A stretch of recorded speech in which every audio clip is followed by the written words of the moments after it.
Good morning, Flagler County. I'm Rich Carroll. You're listening to Flagler's Morning News on Thursday, April 6th. I have a motion by Vice Mayor Danko. Is there a second? Another moment of silence. Hearing no second, the motion fails. 80% of the people here wanted votes. 80%. Despite objections from the crowd, Palm Coast City Council will continue to open each meeting with a moment of silence and not a prayer as Councilman Ed Danko had wanted. I remember prayer when I was in school. I remember when they took it away. Look at our school systems. Look at them. Look at the shambles they're in. Look at our government. Look what's happening in Manhattan. If we don't need prayer now, I don't know when we're going to need it. Councilwoman Teresa Pontieri called the moment of silence the right move. Voting in this way does not put one person in one bucket or the other. Just because you are voting for a moment of silence so that you can pray between you and God does not mean that you are a woke leftist who is on board with all of the other crazy things that are going on the left. It's exactly my fear is that this will not bring us together, but will further divide. Council has also decided to extend its moment of silence to a full minute. This local news is a service of Flagler County's Toyota dealer, Beaver Toyota US 1 St. Augustine, here to wow you.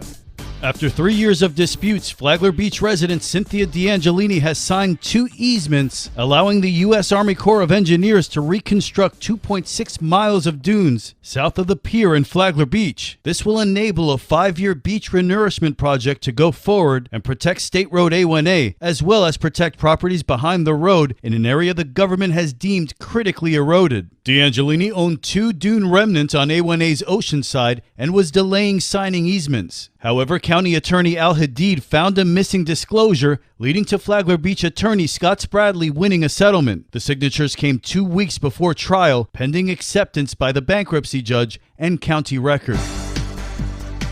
The Flagler County Sheriff's Office is hosting the 6th annual Addressing Crime Together community meeting. It's happening today at 2 p.m. at the new Sheriff's Office Operations Center in Bunnell. At the meeting, Sheriff Staley is expected to discuss public safety improvements and plans for the remainder of the year. If you can't make it, no worries. WNZF has you covered. We'll broadcast the meeting at 6 p.m. tonight. From the WNZF Newsroom, I'm Amy Cherry.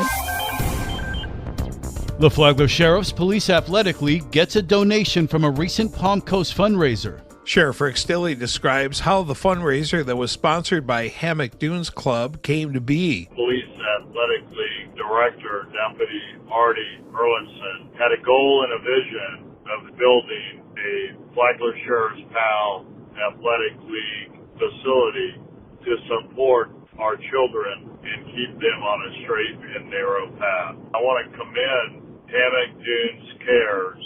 They quickly reviewed Artie's vision and decided they wanted to support these efforts. The event called the rally raised $100,000. While all money is not totally raised yet to construct the building so that we can hold boxing, hockey, and a variety of other sports, we're well on our way thanks to their generous donations. So thank you again. A great shout out to Hammock Dunes community and their charity, Hammock Dunes Cares.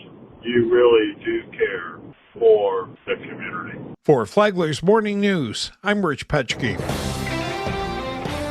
Graduating seniors in Flagler County have a free photo op. To help make the good times of high school graduation even better, the Flagler County Public Library is offering to take free portraits of graduating seniors during the months of April and May at the main Palm Coast facility to alleviate the expense of photography. Flagler Chief of Special Projects and Library Director Holly Albanese. We're not professional photographers. We're going to do our best, but we're giving them an alternative. We're giving them a lot of dates and times available. My understanding is we already have about 20 appointments set. First day, April 5th, is full. We hope that it will be successful for everybody. All graduating seniors, whether from local public schools, private schools, or homeschooled, are welcome to have their pictures taken. Students and families taking advantage of the offer should note that by policy, Flagler Schools accepts only official senior portraits to be put into the yearbooks. Check out the Flagler County Public Library website to reserve your time slot. For Flagler's Morning News, I'm Karen Johnson. And now you're up to date on Flagler's Morning News. I'm Rich Carroll.